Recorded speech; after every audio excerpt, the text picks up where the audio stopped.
Barangay LS 97.1. 97.1. Tayo ay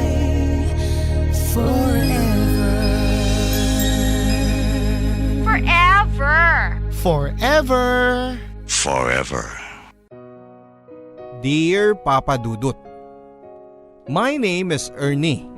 28 years old, isang HR assistant manager. I am currently single and my last serious relationship was 2 years ago. Simpleng tao lamang ako. Pasok sa trabaho sa umaga, diretso uwi. Kapag weekends naman usually ay nagchichill lang ako sa bahay. PC games at nagsa-Sunday mass with my parents and that's it. Kadalasan pa akong nade-describe na nerd at KJ ng mga kasamahan ko sa trabaho. Dahil kadalasan akong nagbe-beg off kapag nagkakayayaan ng inuman o kung ano paman. Actually, ang sabi nga nila ay sayang daw ako kasi kahawig ko pa naman si Rocco Nacino kapag walang salamin. Pero parang ako daw yung lalaking version ng Manang. Gusto ko kasi yung tahimik na buhay. Makapag-ipon, fall in love with a woman that I could settle down with at magkaroon ng pamilya. My last relationship lasted for years but unfortunately, nainip ang girlfriend ko kasi wala pa akong balak magpakasal noon. Siya naman ay gustong-gusto na dahil gusto na niyang magkaanak para hindi daw gaanong kalayo ang agwat nila ng magiging anak niya. Naiintindihan ko naman siya, Papa Dudut. Hindi lang talaga ako handa pa ng mga panahon na yon. At kahit na long-term relationship kami, I have no regrets sa paghihiwalay namin. Well, technically, inabot ako ng almost 1 year bago naka-move on sa kanya. At kinailangan pa ng may makilala akong babae para makapag-move on. Actually, ang babae na ito ang dahilan kung bakit ako sumulat sa inyo sa ngayon. Papa Dudut. Her name is Jen. She's 26 years old at isa sa mga HR recruiters namin. I was actually the one who hired her. At noong in-interview ko pa lamang siya ay iba na kaagad ang dating niya sa akin. Kahit na aplikante siya at boss ako, tao lang naman ako. At normal lang naman na magkagusto at magka-crush. Pero dahil din bawal sa opisina ay hindi ko rin naman binalak na ligawan siya or anything. Isa pa ay may wild girl vibe siya simula pa lang.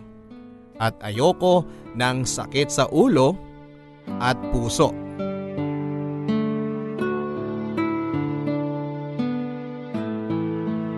Congratulations, Jen. Welcome to the company. Thank you, Sir Ernie. Call me Ernie na lang. First name basis naman tayo dito. By the way, Ernie, is my green hair okay? Or do I need to dye it back sa black? No, okay lang. As long as you come presentable to work, just like today. Ang cool nga ng buhok mo eh. Oh, okay. Here you go. Just sign here. Uy, ano nangyari sa braso mo? Wala. Okay ka lang ba, Jen? May problema ka ba? Do you need help? Okay lang. Ernie, I hope hindi naman ito makaapekto sa desisyon ninyo. Ginagawa ko lang naman ito kapag sobrang na-stress ako. Kumonsulta ka na ba sa doktor tungkol sa problema mo? Yes, nagpatingin na rin ako sa psychiatrist at may mga iniinom na akong meds. I'm sorry. Hindi ko naman ginusto maging ganito eh. Hindi mo kasalanan. Wala kang kasalanan. Ernie, I'm sorry. Pwede mo ba akong ihag? Ha? Okay, sure. Thank you. Madalang akong umiyak sa public. Palagi akong sa bahay lang umiiyak at doon nahahag ko yung teddy bear ko. Ewan ko ba, there's just something about you na pakiramdam ko safe ako mag-breakdown at magpakatotoo. Ernie, I really hope hindi to makaapekto sa desisyon ninyo. Kailangan ko tong trabaho na to. Mahal din ang bayad ko sa mga sessions ko eh. Huwag kang mag-alala, okay? Thank you. And sana, sikreto na lang natin to. Don't worry. Wala akong sasabihan na iba. Your secret is safe with me. Thank you, Ernie. Medyo caught off guard ako sa ginawa ni Jen. Kagaya nga ng sinabi ko, Papa Dudut, ay first impression ko pa lamang sa kanya. Wild girl na siya. Pero mukhang deeply troubled din. Nakakatakot siyang maging ka-close o kaibigan. But at the same time, noong nagpahag siya sa akin, ewan ko, parang nag-breakdown din yung walls ko. I felt needed. And it was a good feeling. Tapos, ang ganda pa niya. Pag uwi ko ng gabing yon, Papa Dudut, ay distracted na ako. Hindi na ako nakatulog kakaisip sa kanya. And I look forward na makita siyang muli. Pero at the same time, kinakabahan ako. First few days ni Jen sa office ay okay naman ang performance niya. Pero napapansin ko na yung mga babae sa office ay parang ilag sa kanya o binabox out siya. Siguro nga kasi ay ang lakas ng dating ni Jen. Baka nai-intimidate o nai-insecure. Yung mga lalaki naman sa amin ay kita ko na attracted din kay Jen.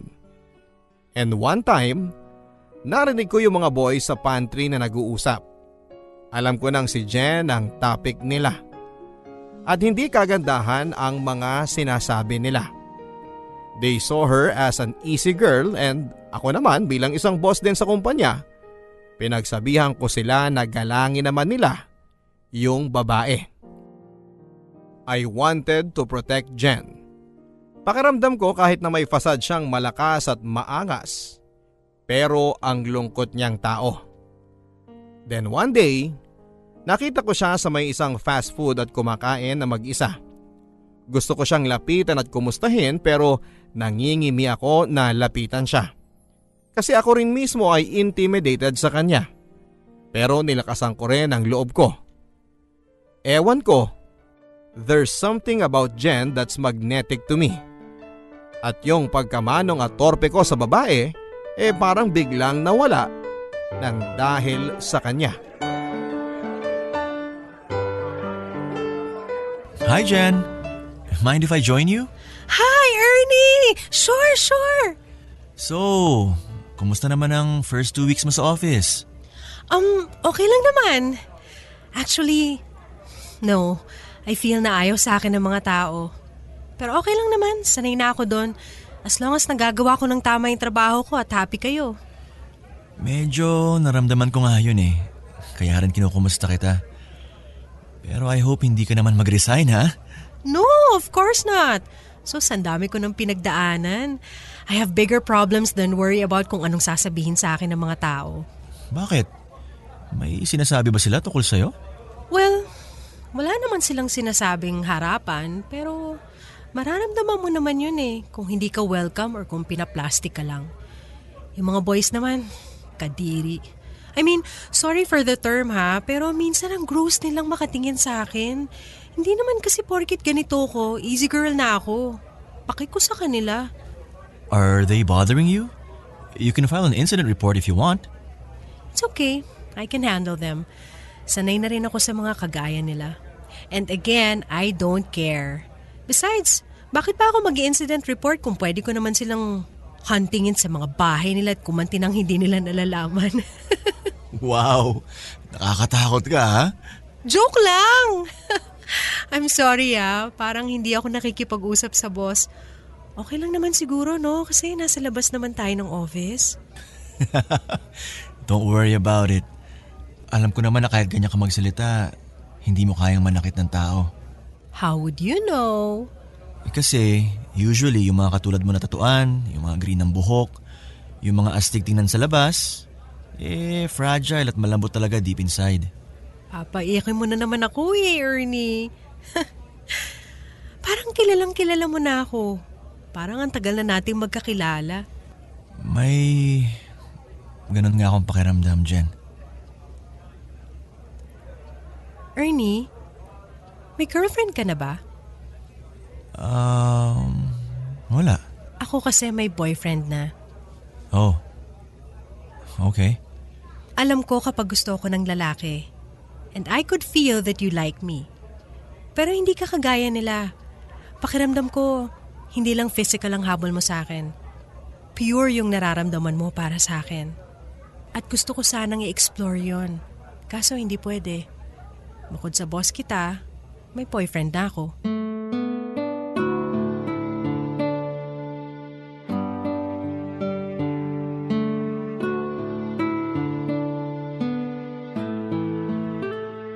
Hindi na ako nakapag-respond kay Jen. Sobrang straightforward at ang bilis niya. Alam ko na siya yung type ng babae na magiging sunod-sunuran lang ako kapag nagkataon. And again, papadudot while nakakatakot, nakakahumaling din at sa puntong yon ay hindi ko na ininda na may boyfriend siya. Mas lalo lang lumala yung attraction ko sa kanya nung walang ka-warning-warning na sinabi niya na alam niyang may gusto ako sa kanya. At parang bigla rin akong na-zoom papunta sa buwan ang sinabi niya na gusto rin niya ako. Sobrang komplikado, papadudot. Pero first time na nangyari sa akin yon. First time na nagulo at naging exciting ang buhay ko. Yung mga sumunod na araw at linggo sa opisina, we tried to be as professional as possible. Pero may mga tinginan na kami. May konting landian na sa pasulyap-sulyap. Patuloy kaming nagla-lunch na magkasabay sa fast food na kami lang. At yung mga lunch na yon, nagkaroon pa ng mga after-work snacks sa cafe. At habang patagal ng patagal, palayo din ang palayo yung mga kinakainan namin. Kahit na hindi namin pinag-uusapan, parang mutually ay may agreement na kami na magkakaroon kami ng emotional affair. At magtatago kami sa mga tao. Bigla din akong nagkaroon ng motivation na mag-ayos. Magpapogi, hindi na ako naka-glasses, nag-contact lens na ako. At yung mga pagbabago na yon sa akin ay napansin na rin ng mga tao sa opisina. Pero all the while ay hindi nila alam kung bakit. At hindi nila alam kung para kanino. At yung taong pinagpapapugian ko, kita ko naman na na-appreciate din niya yung mga pagbabago sa akin. Kita ko na mas na-attract siya sa akin.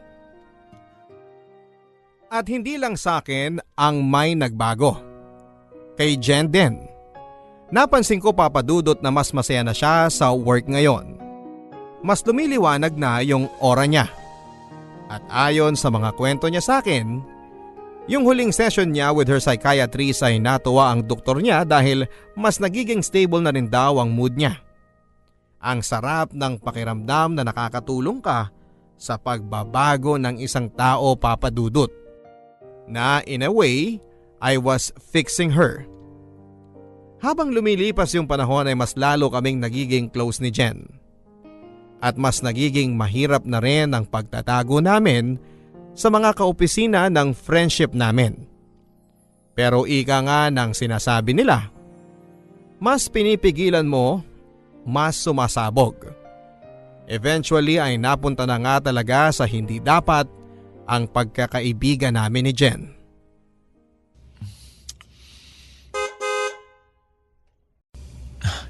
Okay, wala na yung kotse.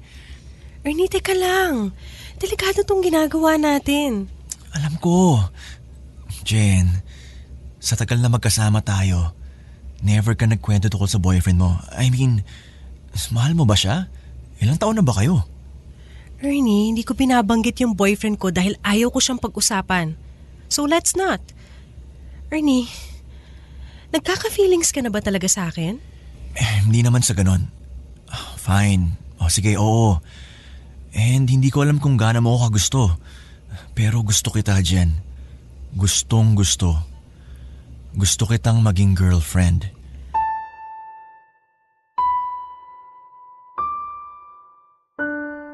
Ernie, in the first place, hindi tayo pwedeng magkarelasyon dahil boss kita, okay?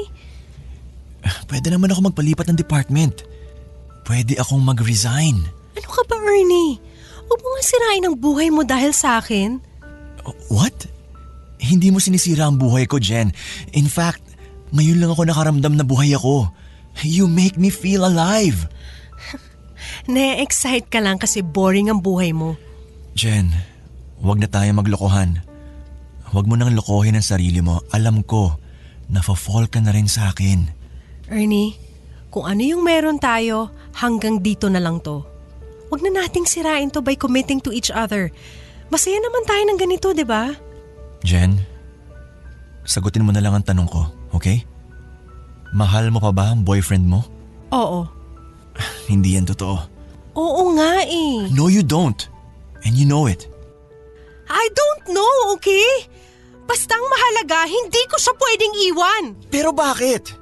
I don't understand. Kasal na ba kayo? May mga anak na ba kayo? Bakit hindi mo nalang palayain ang sarili mo? Niloloko mo lang siya, pati na yung damdamin mo. Iwanan mo na si Lowell. Hindi ko pwedeng iwanan si Lowell. I can't. May sakit siya. Ikamamatay niya.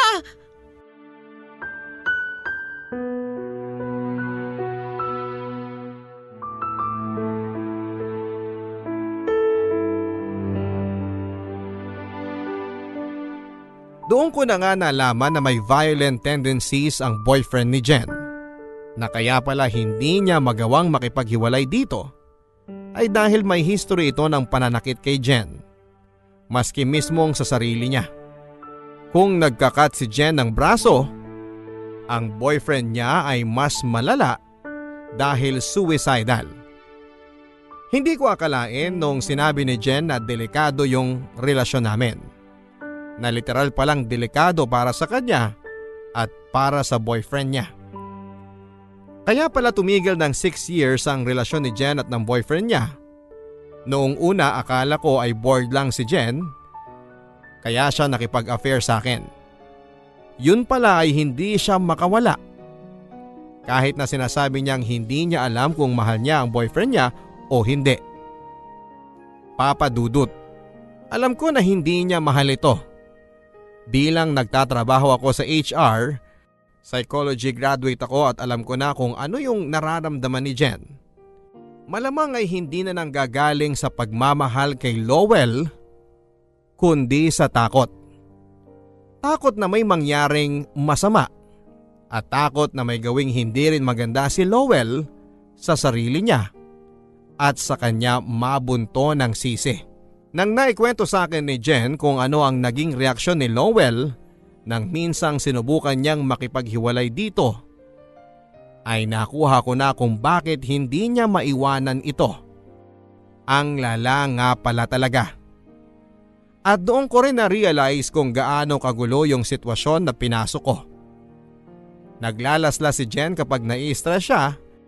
Yung boyfriend naman niya, homicidal na, suicidal pa. Hindi ko rin alam kung kaya ba sila nagkagustuhan dahil pareho silang damaged people. O baka yung nitong huli na at after na niyang maging boyfriend si Lowell kaya nagkaganon si Jen. Naintindihan ko na kung bakit cutter siya. Dahil kailangan siya ang palaging magsisave at umiintindi at maging mature. Sa sarili niya lang binubunton yung galit niya. She doesn't want to die. She wants to punish herself. Sa mga kwentuhan kasi namin ni Jen, Papa Dudut, ay nagkaroon ako ng sense na dating masiyahin siya. Na dating simple lang ang gusto niya sa buhay. Ang sabi nga niya, kaya daw siya naa-attract sa akin ay dahil na-remind siya sa version ng sarili niya noong buo pa siya. Bago siya winasak ng relasyon niya at ng buhay. And while she felt trapped sa relationship niya kay Lowell, nakakahinga siya kapag kasama niya ako. At para sa kanya, sapat na yon for now. At ako naman habang tumatagal ay mas nahuhulog at nahuhulog pa kay Jen. Imbes na i-take ko yon as a red flag na layuan na siya, mas lalo tuloy akong nahulog sa kanya, Papa Dudut. Minsan din, naiisip ko kung gusto ko ba talaga si Jen o kung naaawa lang din ako. Siguro ay pareho. Pero ang iniisip ko lang ay gusto kong ipagpatuloy kung ano man ang meron kami, kahit hiram lang at kahit na bawal. Eventually, kahit sa opisina ay nahirapan na rin kaming magtago ng aming relasyon ni Jen. Eventually, pinagchismisan na rin kami ng mga tao sa office na alam kong makakaapekto ng hindi maganda sa employment ko.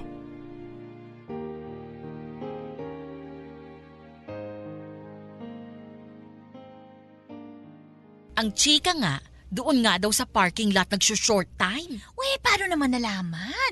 Eh, di ba sobrang tinted nung sasakyan ni Sir Ernie? Kasi nga may nakakitang janitor. Pumasok daw sa kotse yung dalawa. Tapos after 5 minutes, yumuyog-yug na yung kotse. Aba, matindi! Tangik! Uy, ano ka ba? Sorry. Hinaan mo nga yung boses mo, baka may makarinig sa'yo. Sus, alam na rin naman yata ng lahat ng tao sa opisina. Si CEO na lang ang hindi. Eh, paano kung sila mismo makarinig? Wala yun dito. Sa labas naglalunch yung dalawa na yun. Ayun pa, ilang beses na silang nahuli na nagde-date sa labas. Uy, in fairness, gumwapo nga si Sir Ernie, no? Kainis nga eh. Tagal ko ng type yung si Sir Ernie. Sa ganung babae lang pala mapupunta.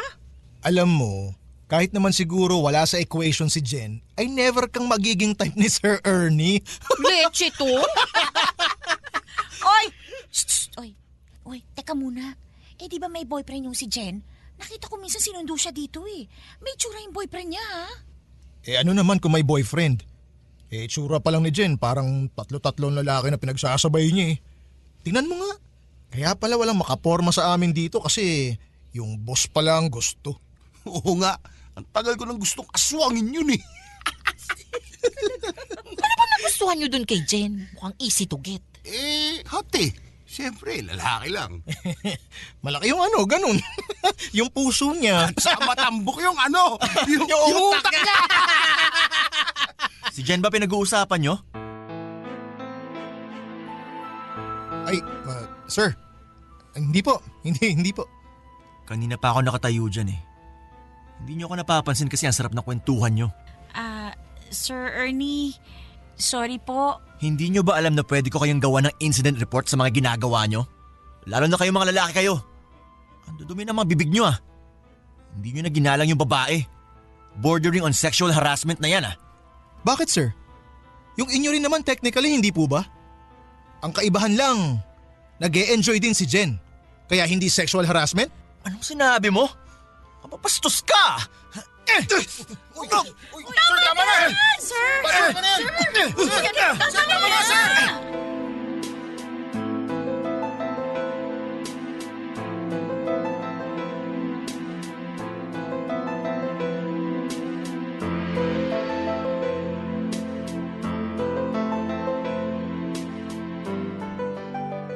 And of course, nasisante ako, Papa Dudut. Mabuti na lang at magandang naging performance ko for the past 5 years ng pagtatrabaho ko sa kumpanya. At kilala ako ng boss ko. Kaya naman sa halip na sisantehin ako ay pinag-force resignation na lamang niya ako para hindi ako magkaroon ng masamang record at madaling makahanap pa rin ng trabaho. Yung mga lalaki naman sa amin na nakasuntukan ko ay muntikan na rin nila akong sampahan ng kaso, Papa Dudut. Pero mabuti na lang at naareglo dahil natakot din sila. Marami ang witness at nakarinig ng pag-uusap nila at mga nakakabastos sa sinabi nila kay Jen. As a matter of fact, medyo naging divided nga ang kumpanya. May mga kumampi sa amin ni Jen, may mga kumampi din sa kanila. At meron din namang nakita na parehong side ay may kasalanan. Including na dyan yung CEO namin. Nung exit interview ko ay medyo nagulantang ako sa pag-uusap namin ng boss ko. Ang sabi niya, wag daw akong magpasalamat sa kanya. Pinag-force resignation niya lang daw ako dahil alam niyang hindi ako yon. Kilala niya raw ako at alam niya na naimpluwensyahan lang ako at nadala ng bugso ng damdamin ko para kay Jen. At that point, Papa Dudut, ay hindi ko na rin actually kilala ang sarili ko. Nang dumating si Jen sa buhay ko, pakiramdam ko ay tulog ako ng buong buhay ko at siya ang gumising sa akin. For the first time ay nakaramdam ako ng highest of high and the lowest of low. Kapag kasama ko siya, hindi lang ako masaya. Masayang masaya. Dahil sa sitwasyon namin ni Jen, hindi lang ako malungkot kundi malungkot na malungkot. And to a certain point ay galit din. Lahat na yata ng emosyon ay naparana sa akin ni Jen sa maikling oras pa lang ng pagkakakilala namin. Pakiramdam ko ay nasa roller coaster ride ako sa buong buhay ko kapag kasama ko siya. At sa kanya ko na-realize na gusto ko pala ng roller coaster. Hindi pala siya nakakatakot. Nakaka-addict pala siya.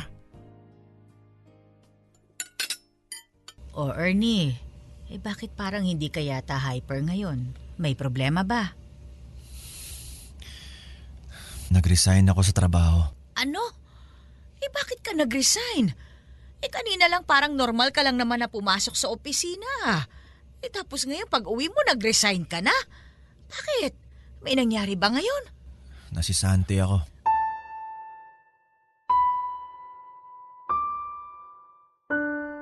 Ano? Bakit ka naman nasisante? 5 taon ka na dyan sa kumpanya ninyo Assistant manager ka na. Technically, forced resignation so hindi ako nasisante. Kahit ano pa yan. Ang tanong ko, anong nangyari kanina? May binugbog ako. Ay, pambihira! Ikaw? Nambugbog? Paano? Hindi ko maintindihan. Bakit? Pumasok ako sa pantry.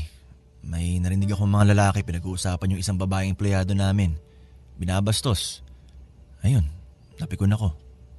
Binugbog ko. Bakit hindi mo na lang pinagsabihan? Bakit binugbog mo kaagad? May galit ka ba dun sa mga lalaking kaopisina mong yon? O may gusto ka doon sa babae? Basta. Anong basta? Bakit hindi ka makasagot? Ernie, umamit ka nga. Itong mga nakaraang buwan napapansin ko may nagbabago sa iyo Madalas pang gabi ang uwi mo. Yan babae na yan bang may kinalaman sa pagkakasisante mo at sa mga pagbabago mo? Nay, ayoko munang pag-usapan yan. Ano nga ang sagot mo?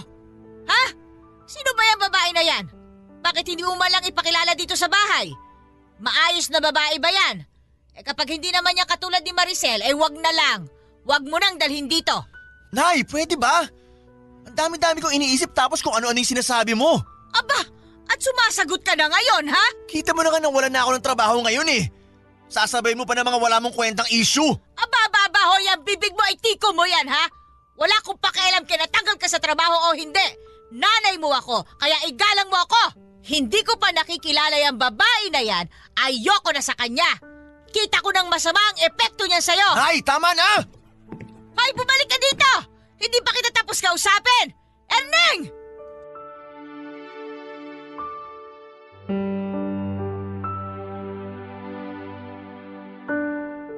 Ramdam ko na rin na may pagbabago sa sarili ko, Papa Dudut. Kung nangyari ito sa akin noon na nawalan ako ng trabaho, baka sobrang wasak ako. At agad akong maghahanap ng kapalit na trabaho. Pero ngayon, kahit na gano'n ang mga nangyari sa akin ay si Jen pa rin ang nasa isipan ko. Hindi ko na makikita ng araw-araw si Jen. Paano kaya siya trinatrato ng mga kaopisina niya? Sino na lang ang matatakbuhan niya kapag may nangyari sa kanya doon? Paano kung binabastos siya ng mga lalaki doon? Paano kung pinopormahan siya ng mga lalaki doon? Ang sabi ng mga babae doon ay gwapo daw yung Lowell na boyfriend ni Jen sa personal. Nakita ko ngang may itsura nung inisto ko sa social media.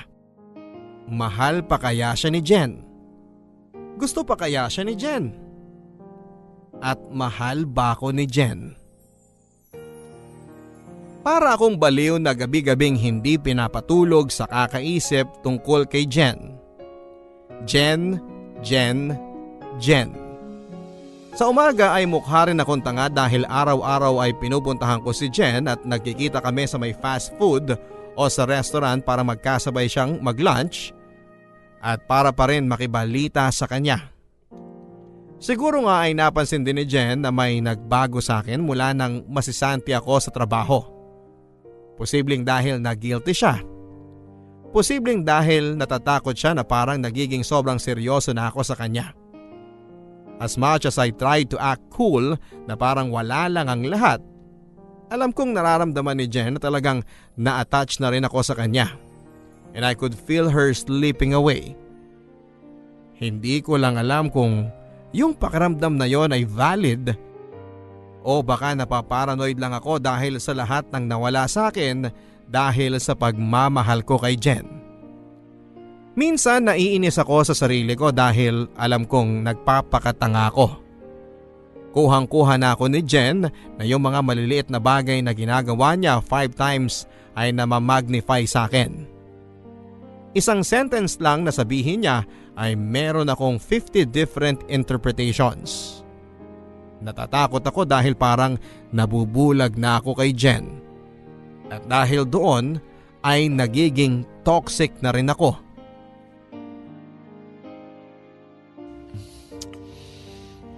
Jen, check-in tayo. Kahit sandali lang. Ernie, may interview ka pa bukas. Hayaan mo na yun. Wag na, Ernie. Wala ka pang trabaho, gagastos na naman tayo. Okay lang. May ipon pa naman ako eh. Ernie naman, wag mo namang ubusin yung ipon mong kakadate at check-in natin. 2 months ka nang walang trabaho. Oh, bakit galit ka? Hindi ako galit, nag-worry lang ako sa'yo. Huwag mo akong intindihin. Okay ako. Si Lowell.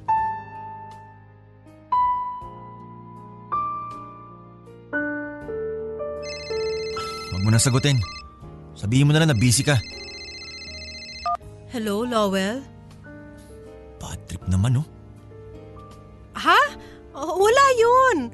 Office mate ko lang. Iba ang kausap niya. Wag mo na ako sunduin. Mag-OT pa ako. Nasa meeting ako. Sige na, pupunta ako dyan agad. Okay?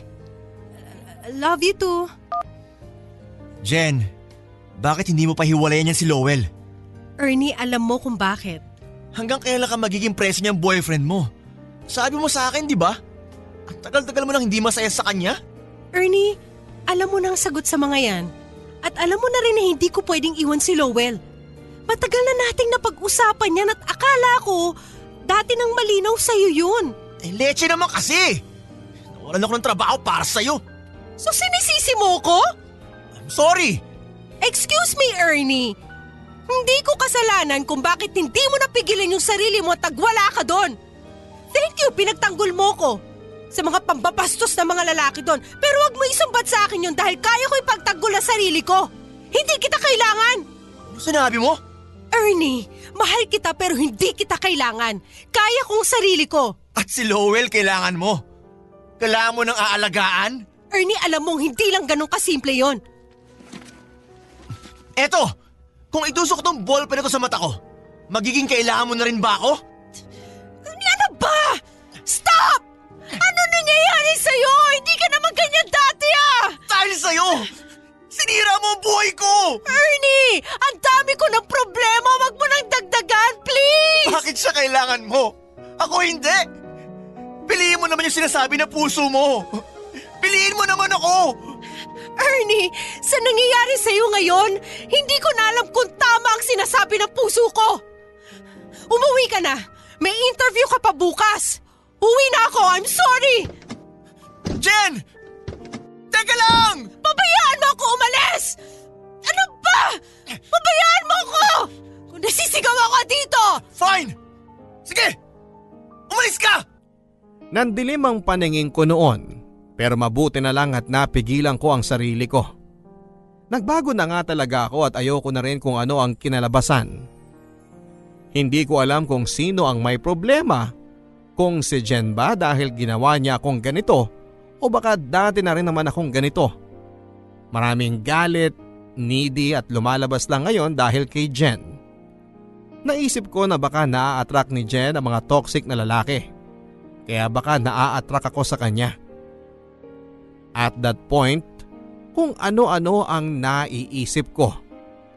Buong araw, gabi ay aligaga ako. Mula noong nangyari sa amin yun ni Jen ay hindi na rin ako lumalabas. Papadudot, umabot pa sa point na naging stalker ako. Inaabangan ko si Jen sa opisina. Nagmamasid at nag-create ako ng mga social media accounts para lang ma-stalk ko si Jen online. Ngayong naiisip ko yung mga extent na ginawa ko, nasusuka ako sa sarili ko. At syempre, lahat ng repressed emotion ko, mga tanong ko sa sarili ko, sa buhay, sa Diyos, may tipping point. Isang araw sa pag-i-stalk ko kay Jen ay hindi ako nakapagpigil. Kasama kasi niya noon si Lowell habang naglalakad sila sa kalsada ng gabi. At nakita ko silang nag-aaway. Nilapitan ko sila.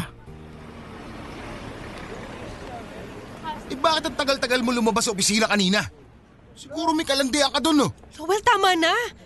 Ang dami ko ng trabaho sa opisina, dadagdag ka pa? Nararamdaman ko may iba ka na eh. Sino ba yan? Stop being paranoid, Lowell! Hoy! Kinakausap kita, halika rito! Bitiwan mo si Jen! Sino ba to, ha? Ernie, anong ginagawa mo rito? Jen, nakita ko inaaway ka na naman ito. Ano? Sino ka ba? Paranoid pala, ha? Eh, sino na to, ha? Sino to? Sinabi ko na wag mo siyang sasaktan eh! Kapal na mukha mo, ha? Ano? Tama na! Tama na! Ikaw, babae ka! Kailan mo pa ako iniiputan sa ulo, ha? Hoy! Wag mo sasaktan si Jen! Tumigil na kayo! Tama na! Tama na! Jen! Jen! Bumalik ka rito! Get away from me! Layuan niyo akong dalawa! Pagod na ako! Jen! Mahal kita! Mahal na mahal kita! Tama na! Ayoko na! Patahimikin niyo na ako!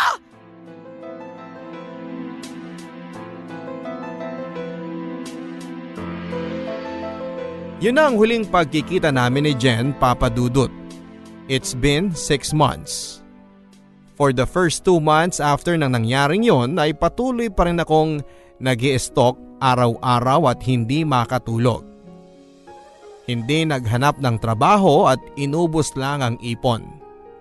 Araw-araw kong iniisip kung okay lang ba si Jen, kung ano na kaya ang nangyayari sa kanya at kung ano na ang nangyayari sa kanila ni Lowell. Nalulungkot ako at nagagalit ako sa sarili ko because I failed her.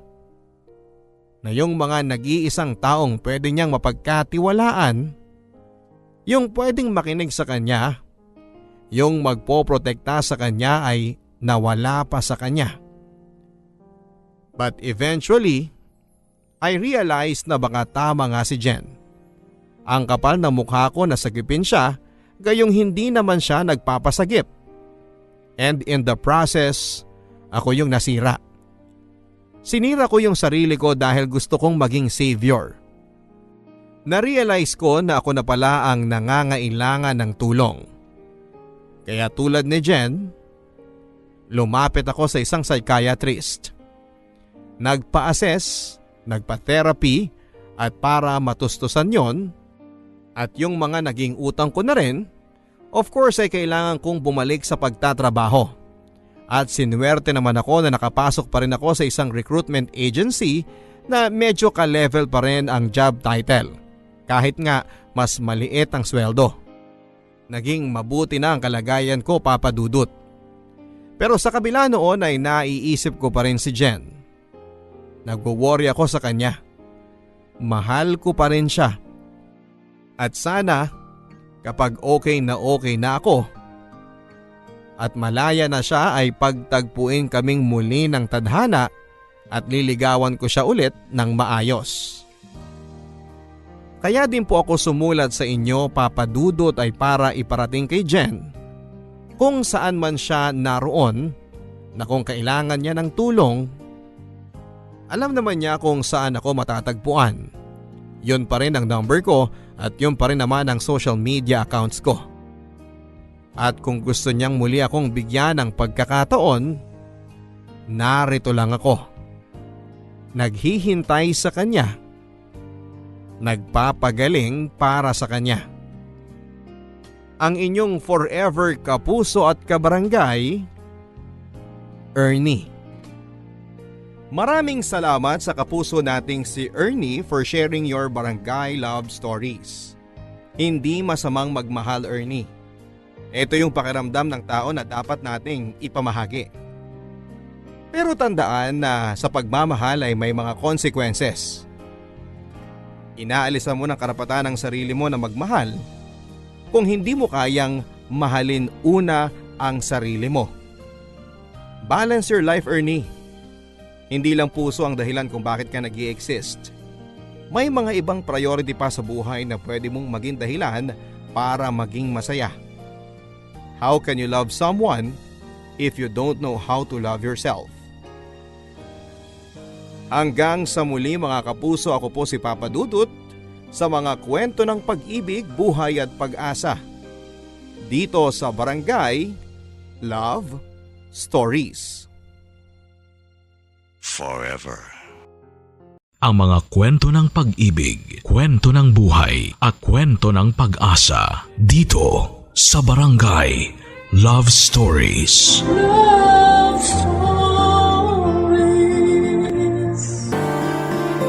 Ang mga pangarap natin sa buhay ang isa sa mga rason kung bakit natin pinagbubuti ang bawat araw natin.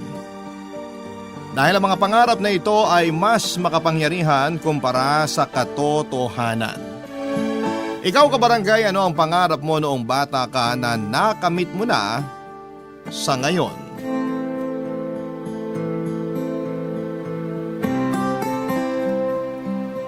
Dear Papa Dudut, sawadi ka, yan ang pinakaunang salitang Tay na natutunan ko na ang ibig sabihin ay pagbati.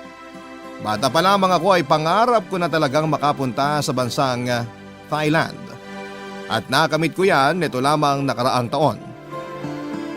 Magandang araw po sa lahat ng mga kabarangay na nakikinig ngayon. Ako nga pala si Hubert, 33 years old at isang non-voice call center agent. May dahilan po kung bakit sa dami ng bansang pwedeng puntahan ay Thailand pa ang pinili ko. Ito ay dahil doon po nagtatrabaho ang tatay ko. 5 years old lamang ako noong iwan kami ni Tatay Alberto. Lumipad siya papunta ng Thailand para maging OFW. Para sa kinabukasan ko daw yon, Papa Dudut.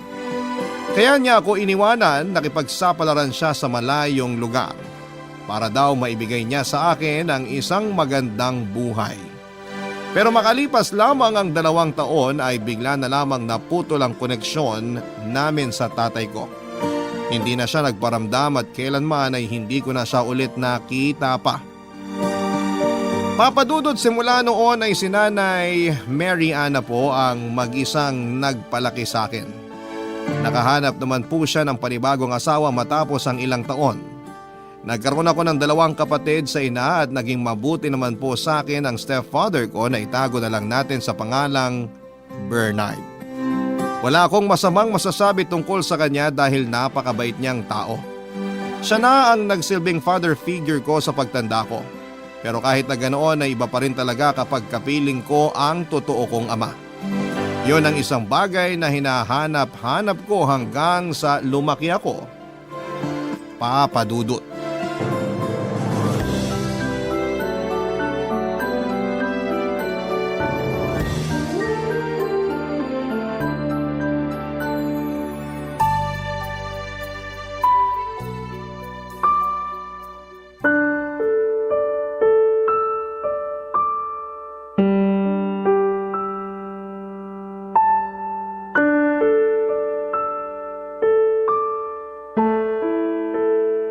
Nay, may tanong po ako.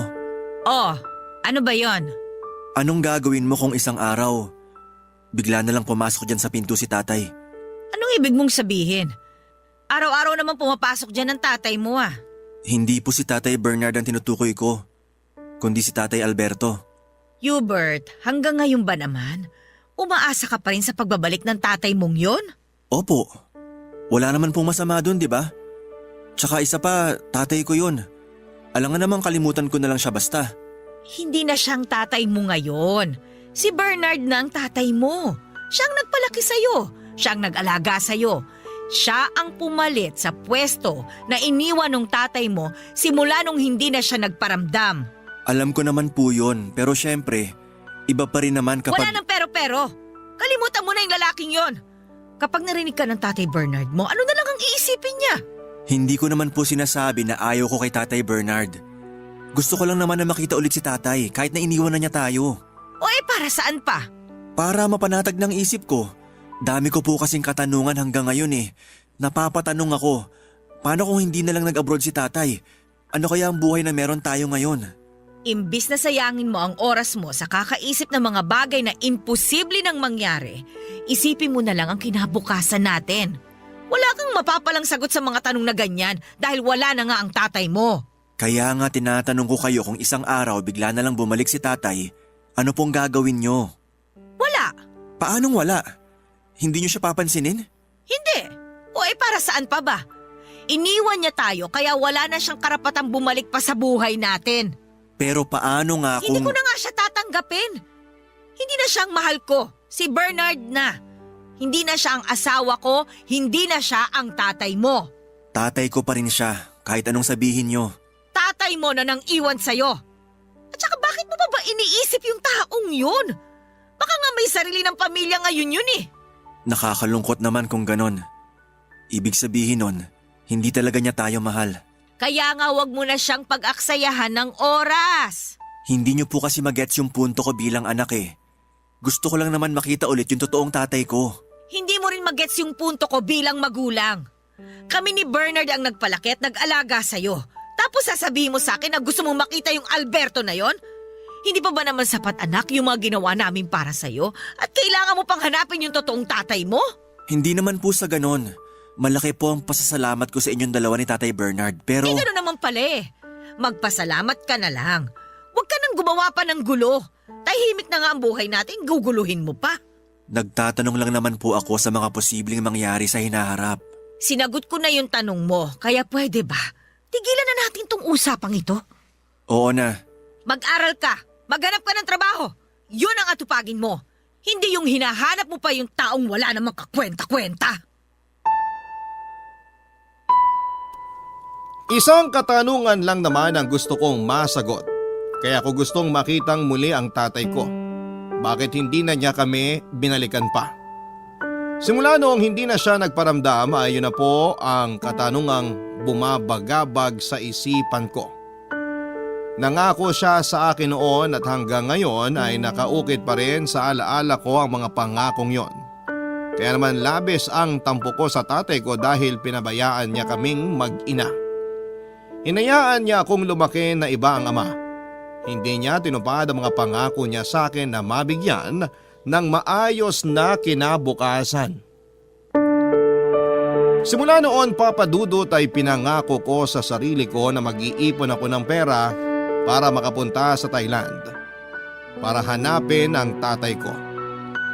Sinikap kong mag-aral para makapagtapos at makahanap ng maayos na trabaho.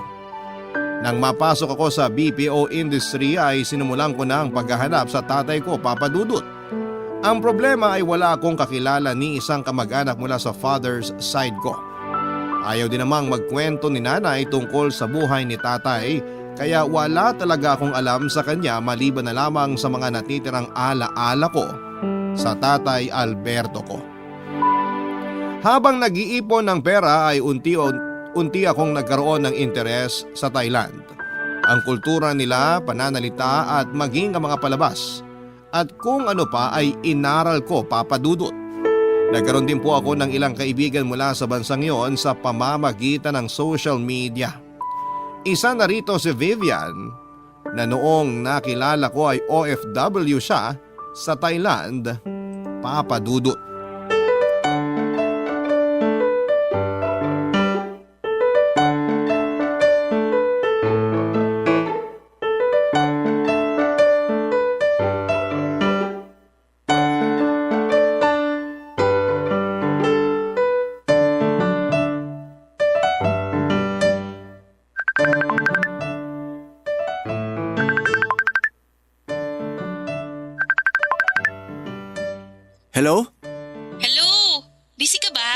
Hindi naman, nagpapahinga lang.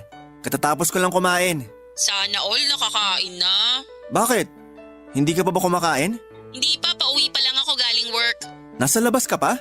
Oo, dadaan pa lang ako sa grocery. Patingin nga. Open mo cam mo. Sandali. Oh, kita mo na ako? Oo. Naglalakad ka? First time yata yan ah. Oo, healthy living na ako ngayon. Medyo kumakapal na naman kasi yung mga taba ko eh. Patingin nga ng taba. Hoy! Oh, ba't ka palang napatawag? Wala lang, mangungulit lang. Anong balita sa'yo? Eto, alipin pa rin ang salapi. Wala ka pang ipon? Lika na rito sa Thailand. Wala pa nga eh. Alam mo namang nagalaw ko na yung savings ko noong nagka-pandemic.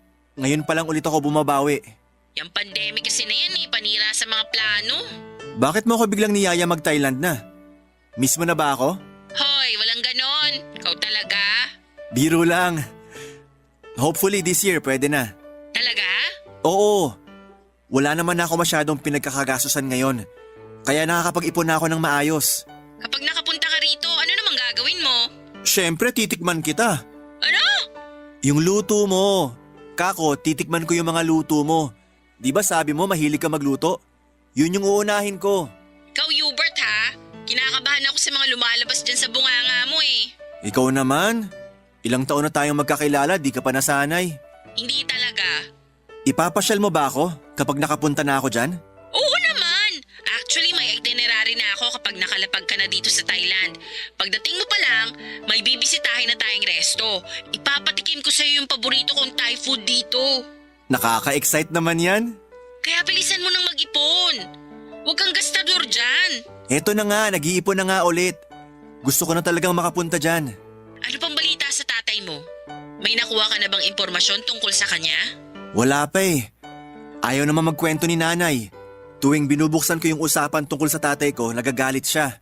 Wala ka bang contact sa mga kamag-anak ng tatay mo? Wala eh. Ni isa wala akong kilala sa side ng tatay ko. Ang hirap naman yan. Paano ka maghahanap ng tao dito sa Thailand kung wala kang ka-idea kung saang lupalop siya mahahanap? Yun nga eh. Siguro Diyos na ang bahala sa akin dyan. Kung gusto niya kaming pagtagpuin na mag-ama, magkikita talaga kami. E paano kung hindi kayo magkita? Okay lang. At least nakita kita, di ba? Huwag kang mag-alala. Hindi masasayang ang effort mo kapag nagpunta ka rito. Aasahan ko yan ha. Oo naman!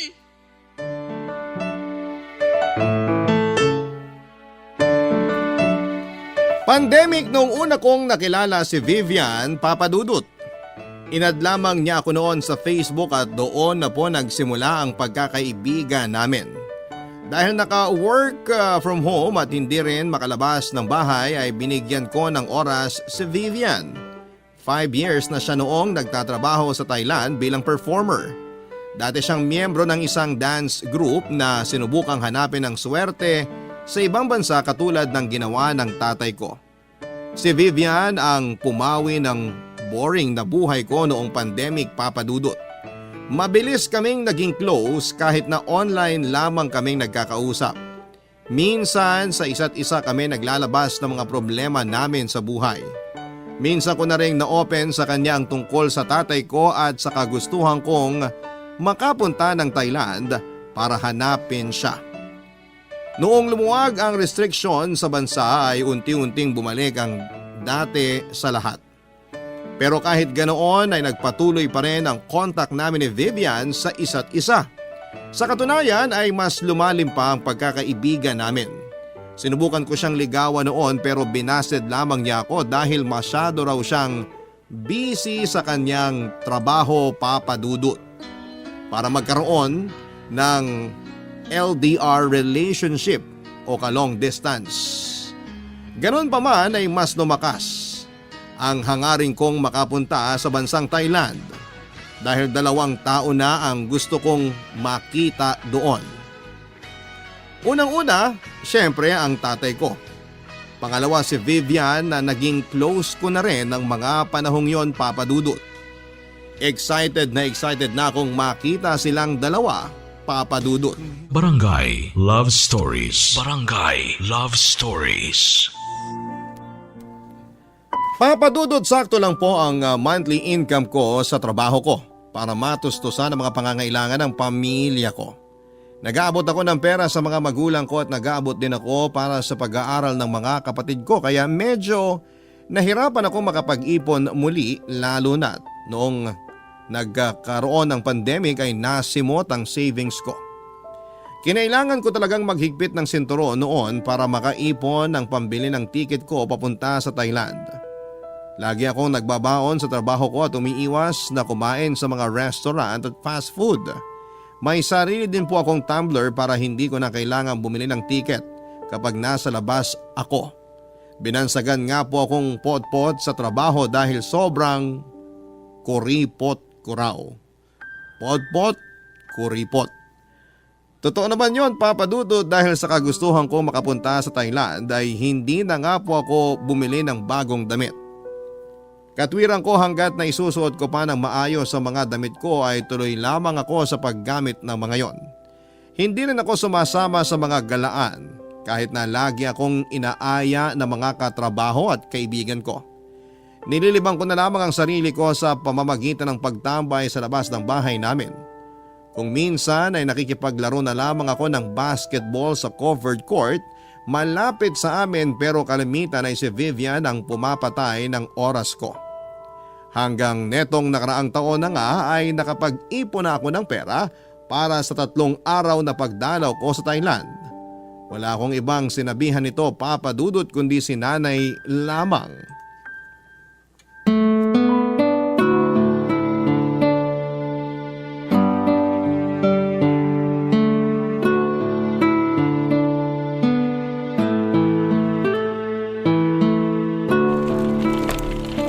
Nay, aalis na po ako.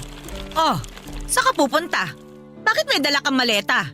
Di ba nabanggit ko na to sa inyo noon? Magbabakasyon po ako. Ah, ngayon na ba yon? Opo, nakabili na ako ng ticket. Mamaya na ang flight ko. Flight? Eh teka, saan ka ba pupunta? Sa Thailand po. Thailand? At ano naman ang gagawin mo ron? May bibisitahin akong kaibigan, si Vivian. Si Vivian ba talagang pakay mo doon o may iba pa? Bakit po? Sino pa bang pupuntahan ko doon? O sino pa ba? O di walang hiyamong ama. Sa tingin nyo nasa Thailand pa siya hanggang ngayon? Aba malay ko! Wala naman akong pakialam na sa taong yun. Yun naman pala eh. Bakit nyo pa tinatanong kung si tatay bang pakay ko sa Thailand kaya ako pupunta doon? Bawal ba magtanong? Gusto ko lang malaman kung nahanap mo na siya kaya mo biglang naisip na pumunta ng Thailand. Di ka naman lilipad ng ibang bansa para lang sa babaeng nakilala mo sa Facebook eh. Huwag kayong mag-alala. Wala pa akong impormasyon tungkol kay tatay. Pero tama kayo. Isa siya sa mga rason kung bakit ako pupunta ngayon doon. Magbabakasakali ako na mahanap ko siya. Nagsasayang ka lang ng pera. Kung yan pinambili mo ng ticket pinambili mo na lang ng pagkain, di sana nabusog pa tayo. Pera ko naman yung gagamitin ko eh. Kaya desisyon ko pa rin kung saan ko gagamitin yon. Anong gagawin mo kapag nahanap mo na yung taong yon? Tatanungin ko siya kung bakit niya tayo iniwan. Tatanungin ko siya kung kilala pa ba niya ako. Kung naaalala pa ba niya na may anak siya sa inyo. Tatanungin ko siya kung bakit niya tayo kinalimutan. Ang dami mong alam. Hindi ka nalang makontento sa kung anong meron ka ngayon. Huwag po kayo mag-alala. Kapag nagkita kami ni tatay, hindi ko naman siya pipiliting bumalik sa buhay natin. Abay dapat lang. Masyado na makapal ang mukha niya kapag nagpakita pa siya sa atin. O maiba tayo. Itong Vivian na ba to talagang pupuntahan mo sa Thailand? Sino ba talaga yan? Girlfriend mo na ba yan? Hindi po. Kaibigan ko lang yon. Niligawan ko dati kaso ayaw naman sa akin. O tapos pupuntahan mo? Mana ka talaga sa tatay mo no? Pareho kayong tanga. Si nanay naman Girlfriend lang ba ang pwedeng dayuhin? Kaibigan ko rin naman siya kahit binasted niya ako. Tsaka matagal na naming pinaplano to. Ay di bahala ka. Gawin mo kung anong gusto mo sa buhay mo. Buhay mo naman yan Sige po, mauna na po ako. Baka malate ako, traffic pa naman. Saan ka ba sasakay niyan? Magta-taxi na lang ako. O siya sige, mag-ingat ka. Ano pong gusto niyong pasalubong? Kahit ano, bahala ka na. Basta makabalik ka lang na maayos, ayos na sa akin yon. Sige po, bibilhan ko kayo ng ref magnet. Bahala ka. Kahit natutol ay wala din naman pong nagawa si Nanay Mary Ann dahil nasa 8 gulang na ako nang mag-decide ako para sa sarili ko. Isa pa ay pera ko rin naman ang ginagamit ko para sa bakasyon na yon papunta ng Thailand. Pagdating sa airport ay sobra-sobra ang kaba ko dahil first time ko lamang lumabas ng Pilipinas. Kinakabahan ako noon na baka ma-offload ako sa immigration. Uso pa naman noon ang mga napapabalitang kababayan nating na-offload ng walang rason. Kaya naman bago pa magpunta sa airport ay nakahanda na talaga lahat ng documents ko, Papa Dudut. May hirapan na kasi akong makapag-ipon ulit kapag nasayang lang ang ticket ko para sa trip na yon. Mabuti na lamang at mabait ang immigration officer na natapat sa akin. Matapos ngang mahabang pilahan at interview ay pinayagan din akong lumabas ng bansa. Sobrang excited ako noon dahil first time ko lamang sumakay ng eroplano. Mas higit ang excitement ko dahil makikita ko na sa wakas ng personal si Vivian at magkakaroon na rin ako ng chance na hanapin ang tatay ko sa Thailand. Mabilis lang ang naging biyahe ko, Papa Dudut. Wala rin palang pinagkaiba ang Pilipinas sa Thailand dahil mababait din ang mga tao doon. Halos pareho lang din ang klima. Sa airport pa lang ay sinundo na ako ni Vivian at matapos ang mahigit 3 taon ay nagkita rin kami sa wakas ng personal.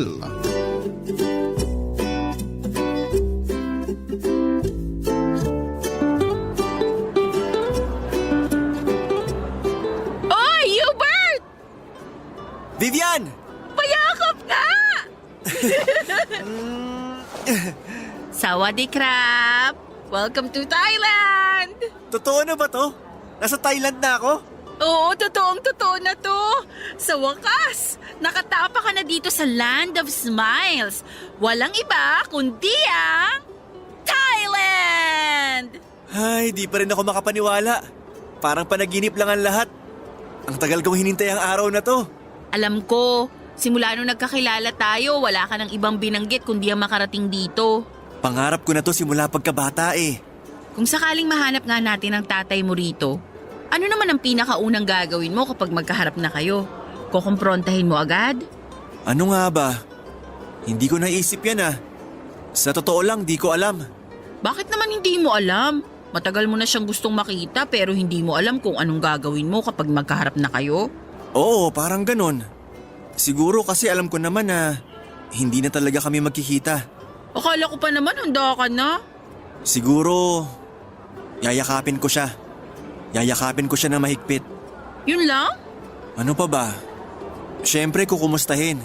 Tapos itatanong ko na lahat ng gusto kong tanungin sa kanya. Pero saka na lang natin problemahin yon kapag nahanap na natin siya. Huwag kang mag-alala. Sisiguraduhin ko na masasagot lahat ng katanungan mo bago ka umuwi sa Pinas. Parang sure na sure ah. Alam mo ba kung saan mahahanap si tatay? Malay natin.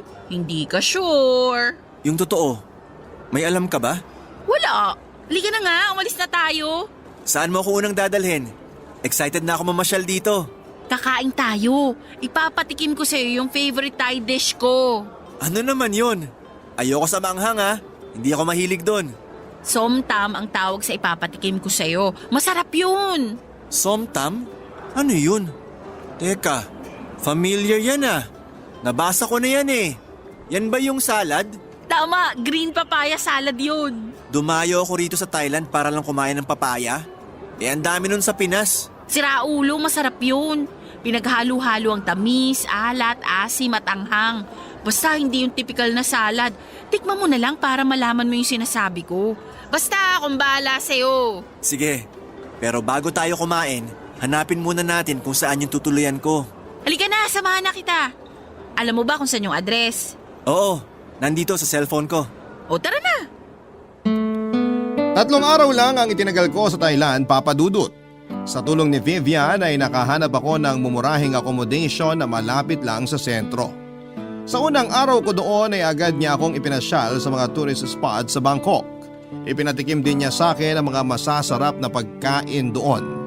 Wala kaming ginawa sa buong araw na yon kundi ang mag-bonding. Damang-dama ko ang pagiging bakasyonista dahil wala kaming sinayang na oras, Papa Dudut. Pagdating naman sa ikalawang araw ay doon na namin iginugol ang oras namin sa paghahanap kay tatay. Nagtanong-tanong kami sa mga kapwa kababayan natin doon kung may kakilala ba silang Alberto na siyang pangalan ng tatay ko. Alam ko, Papa Dudut, na mahihirapan kaming mahanap ang isang taong matagal nang walang paramdam. Pero at least, alam ko sa sarili ko na sinubukan ko siyang hanapin. Malawak ang Bangkok at mahigit 30,000 ang OFW sa buong Thailand. Kaya para kami naghahanap ng karayom sa malawak na buhanginan. Sa kasamaang palad, kulang ang isang araw para hanapin ang tatay ko, Papa Dudut. Sa huling araw ko sa Thailand ay sinulit ko na lamang ang nalalabing oras ko doon. Malungkot man na hindi ko nagawa ang totoong pakay ko doon ay masaya naman ako kahit papaano dahil nagkita na kami ni Vivian.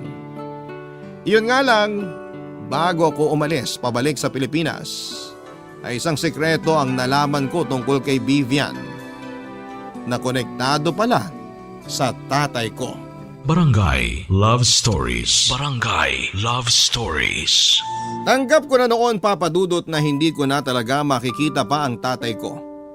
Bukod sa kulang ako sa oras ay wala na rin akong impormasyon tungkol sa kanya. Nagbabakasakali lamang naman ako pero ang pagbabakasakaling yon ay wala namang napala. Para ako naghahanap ng multo na kahit na anong gawin ko ay hindi na siya magpapakita pa sa akin, maliban na lamang kung siya mismo ang magpaparamdam.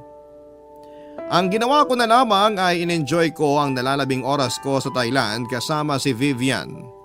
Sinamahan niya ako magpunta sa mga templo ng Thailand at nagpalipas kami ng hapon sa isang parke. Doon ay nilinaw naming dalawa ni Vivian kung ano ba talaga ang relasyon naming dalawa at hanggang pagkakaibigan lang daw talaga ito, Papa Dudut. Malungkot ako dahil akala ko talaga ay may chance na maging kami, kaso nga lang hanggang pagkakaibigan lang talaga ang maibibigay sa akin ni Vivian. Pagsapit ng gabi ay nagsimula na ako mag-impake ng gamit ko sa hotel, Papa Dudut. Nang mga oras na yon ay napansin kong may kakaiba kay Vivian. Kasama ko siya noon sa hotel. Dapat ay maaga siyang aalis dahil may trabaho siya pero hindi niya ako maiwan-iwan. Aligaga din siya at hindi mapakali na para bang may gusto siyang sabihin sa akin na hindi niya magawa. Hindi ko yon pinansin noong una pero noong makita kong para bang balisa na siya ay tinanong ko na siya kung ano ang problema. Doon na sinabi ni Vivian ang katotohanan, Papa Dudut. Inamin niya sa akin na kilala niya si tatay, Papa Dudut.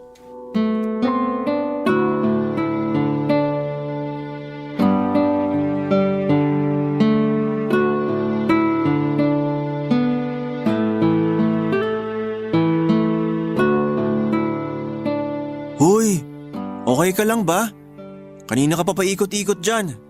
Hindi ka mapakali? Okay lang, wag mo akong intindihin. Akala ko ba uuwi ka ng maaga ngayon? May trabaho ka, di ba? Aantayin lang kitang makasakay bago ako umalis. Mamaya pa ako aalis. Baka maliit ka niyan sa trabaho. Basta, mag-impake ka na lang dyan. Ang weird mo ah.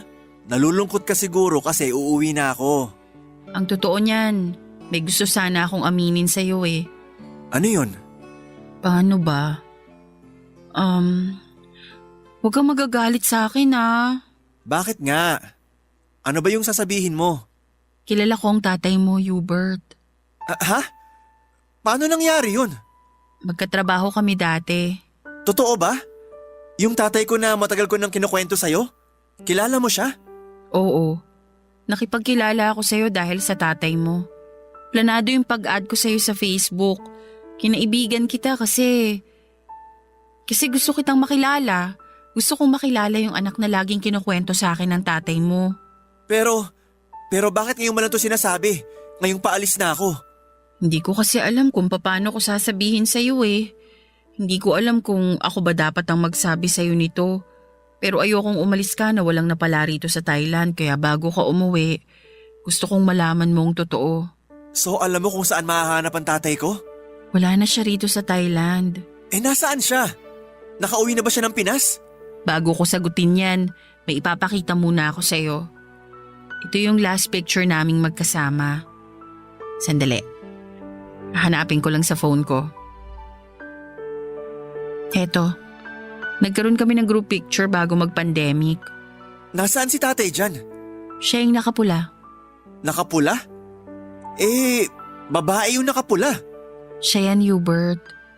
Pinalitan ni Alberto ang pangalan niya. Dumating yung araw. Lena na ang gusto niyang itawag namin sa kanya. Ano? Hindi kita maintindihan. Trans woman ang tatay mo. Yan ang dahilan kung bakit natakot siyang magpakilala sa'yo. Nahiya siyang malaman mo na ang tatay mo isa ng babae. Natakot siya na baka hindi mo siya matanggap. Paano? Teka sandali. Bakla ang tatay ko? Oo. Dito siya sa Thailand nag-transition. Yun bang dahilan kung bakit hindi na siya bumalik sa amin? Hindi. May iba pa siyang rason kung bakit hindi na siya umuwi sa Pinas. Ano? Hindi ko kasi alam kung dapat ko bang sabihin to Sabihin mo na, Vivian! Nahuli niyang may lalaki ang nanay mo. Nalaman niya na may iba siyang lalaki kaya naghiwalay silang dalawa. Inayawan ng nanay mo ang tatay mo, kaya hindi na siya bumalik pa. Sandali lang. Totoo ba itong mga sinasabi mo? Paano ako makakasiguro na hindi ka nagsisinungaling? Hindi pa ba sapat tong picture naming dalawa? Hindi mo ipinaalam sa akin na kilala mo pala si tatay. Tapos ngayon sasabihin mo mga bagay na to? Na bakla siya? Na nagloko si nanay kaya nawalan ako ng ama? Kung totoo nga mga sinasabi mo, nasaan na siya ngayon? Gusto ko na siya magpaliwanag ng lahat ng to, hindi ikaw. Wala na siya, Hubert. Patay na ang tatay mo. Ano? Ano nangyari yun? Paano siya namatay? Nagkasakit siya. Isa siya sa mga naging biktima ng COVID. Pero, hindi pwede to. Patay na ang tatay ko. I'm sorry kung ngayon ko lang nasabi ang lahat ng to sa'yo. Isa lang ang alam ko, Hubert. Mahal na mahal ka ng tatay mo.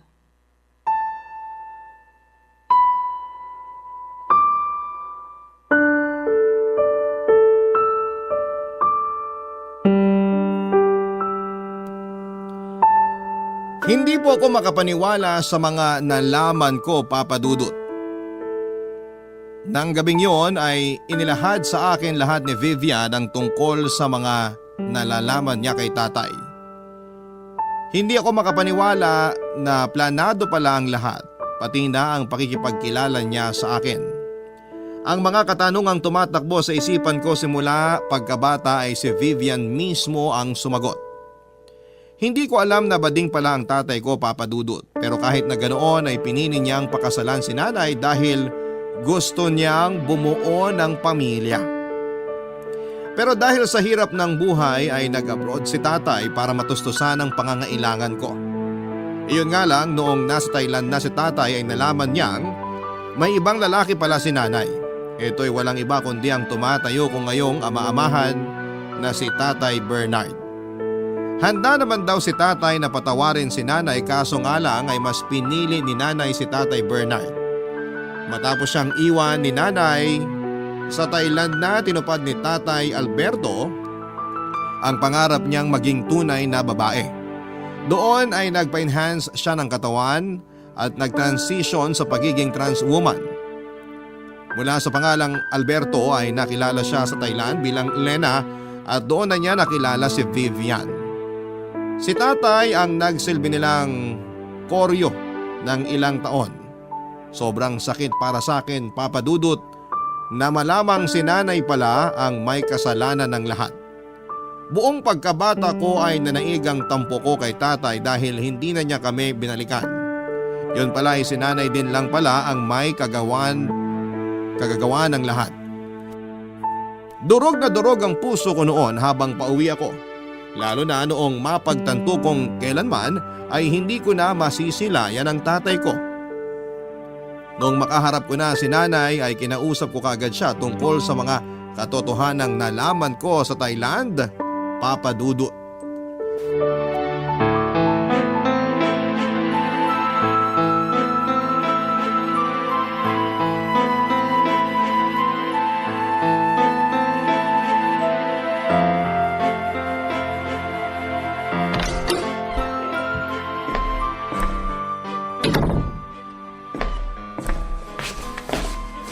nandito ka na pala. Kumusta naman ang Thailand? Nay, alam mo ba? Alam ko ba ang ano? Napatay na si tatay? Ano ba pinagsasabi mong patay na? Nasa labas ang tatay mo. Ang totoo kong tatay yung tinutukoy ko. Alam mo ba napatay na si tatay Alberto? Ha? Patay na siya? Ay anak, hindi ko alam. Hindi ko naman nabalitaan yan. Na-COVID siya sa Thailand. Paano mo naman nalaman yung balitang yan? Hindi na yun mahalaga. Ang mahalaga, alam ko na ang lahat, pati na ang mga ginawa mo noon. Anong ibig mong sabihin? Alam ko na ang rason kung bakit hindi na bumalik pa sa atin si tatay. Niloko niyo siya, Nay. Ano bang pinagsasasabi mo? Hindi ba totoo na noong bata pa ako, nahuli kayo ni tatay na may ibang lalaki? Nung nabuko niya ang pinaggagawa niyo, kayo nakipaghiwalay sa kanya. Wala akong lalaki. Nakipaghiwalay ako sa kanya bago ako naghanap ng iba. Bakit niyo nagawa yun, Nay? Hindi niyo ba naisip na dahil sa ginawa niyo, nawalan ako ng ama? Anong nawalan? Eh may pumalit naman kagad sa kanya. Kahit na. Hindi niyo man lang ako inisip? Bata pa ako noon. Marami akong maling desisyon sa buhay ko. At saka ang isa nga dun nung pinakasalan ko yung tatay mong bakla. Alam mo din pala na bakla siya? Oo! Hindi naman niya yung sinikreto sa akin Pero rason ba yun, Nay? Para lokohin si tatay? Bading siya pero minahal niya kayo. Kayo ang pinili niya para bumuo ng pamilya. Tapos ganun ang gagawin niyo sa kanya? Yan na nga ba sinasabi ko May pa-Thailand ka pang nalalaman? O ano ngayon ang napala mo? Nalaman kong totoo. Yun ang napala ko. Nasagot ang mga tanong ko. Nawala ang galit ko sa tatay ko. Anong gagawin mo ngayon? Sa akin ka magagalit? Hindi ako magagalit sa inyo. Pero simula ngayon, magbabago ng tingin ko sa inyo ni Tatay Bernard. Hindi ko naman hawak ang puso nyo Hindi ko mapipili kung sinong lalaki ang mamahalin nyo. Pero sana, naisip nyo man lang ako. Wala ka na magagawa kasi tapos na ang lahat, Hubert. Sa halip na magbabad ka dyan sa nakaraan, ayusin mo na lang ang buhay mo. Hindi na natin may babalik pa mga nangyari noon. Pero maaayos pa natin yun ngayon. Kung sana nung bata pa lang ako, ipinaliwanag nyo na kung anong nangyari, di sana wala na tayong problema ngayon. Pero anong ginawa nyo? Iniwan nyo na nga si tatay. Itinanim nyo pa sa isipan ko na pabaya talaga siyang ama. Na iniwan niya tayo at kinalimutan. Kahit ang totoo, kayo naman palang dahilan ng lahat. Pasensya ka na ha. Magalit ka na sa akin kung gusto mo magalit. Nagkapatong-patong na kasi yung mga nangyari kaya hindi ko na nagawa pang bawiin yung mga nagawa ko at mga nasabi ko. Hindi ko naman alam na darating yung araw na ito Bumawi kayo kay tatay, Nay. Kahit yun na lang ang magagawa nyo para sa kanya. At sa akin na rin. Paano? Anong gagawin ko? Paano ako makakabawi? Gusto kong bisitahin ang puntod niya. Kahit hindi na kayo sumama, sabihin nyo lang sa akin kung saan siya mahahanap. Gusto kong makilala ang mga kamag-anak ko sa side ni tatay. O siya sige. Kung yan ang gusto mo di sasabihin ko na sa'yo ang lahat. Salamat, Nay. Noong nagkaroon ako ng oras sa trabaho ay agad ko pong pinuntahan ang mga kamag-anak ko sa side ni Tatay Alberto. Doon ay nakilala ko ang mga lolo at lola ko sa father's side pati na rin ang mga pinsan ko. Nagkaroon din ako ng chance na dalawin ang puntod niya. Doon ay humingi ako ng tawad sa kanya, Papa Dudut. Habang nasa biyahe ako noon pauwi ay may bigla akong naalala. May isang Lena na nag-add sa akin sa Facebook noon. Hindi ko siya in-accept dahil hindi ko naman siya kilala. Kung alam ko lang na siya pala ang tatay ko ay sanay nakapag-usap pa kami bago pa siya mamatay. Sinubukan ko ulit siyang hanapin sa Facebook at naka-add friend pa rin siya sa akin. In-accept ko ang friend request niya at saka ko in-stalk ang profile niya.